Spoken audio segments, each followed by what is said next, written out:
time you see an owl, it's a gift just to have that close interaction. It's just very enjoyable. Once you've seen those beautiful, striking yellow eyes and see where they live and the way in which they live, they're just so endearing. Our program in British Columbia is about captive breeding of the species. We have three breeding facilities where they are bred. They're kept in captivity for a period of 1 year, during which they become mature and physically much stronger and much more socially adept. They're quite a social little bird.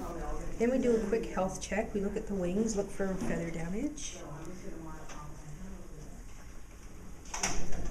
See, all the primary's in good shape. And then once that first year rolls around, the birds will be banded, they'll be weighed, they'll be measured, they'll be checked over thoroughly, and they are released to the wild.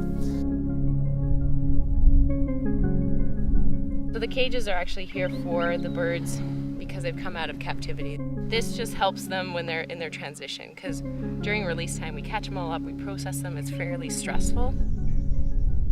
We're putting them in as pairs, so we're hoping at that point they'll actually mate and they'll start with building a nest. It also helps them to take note of aerial predators, even some ground predators, and so they don't get too spooked. They don't know the landscape yet, so this actually helps them. Each mouse is about $1.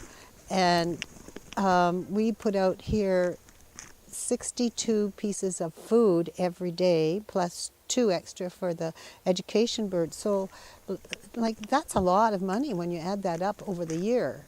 We have been very, very grateful and very fortunate to have the Burrowing Owl Estate Winery involved as our primary corporate sponsor. They have been basically our lifeblood through providing a really consistent base of support for the work that we do. We get a lot of interest in the program from people at the tasting counter. When Mike shows up with the bird in the flesh, so to speak, we get a lot of interest, a lot of pictures taken.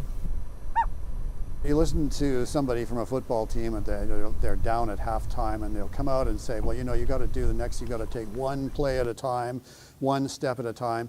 It's not much different with this program. We started with a species that was so critically endangered.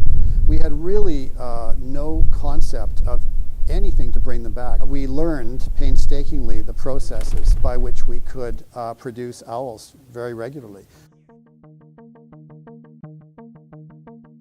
You know, we're so good at breeding them, releasing them. They have lots of young. The burrows here work great. It's just they go somewhere else, and then why aren't they coming back? We are finding more and more through the bands that many of these birds have just taken up American citizenship and have decided not to come back. It's rather an interesting concept.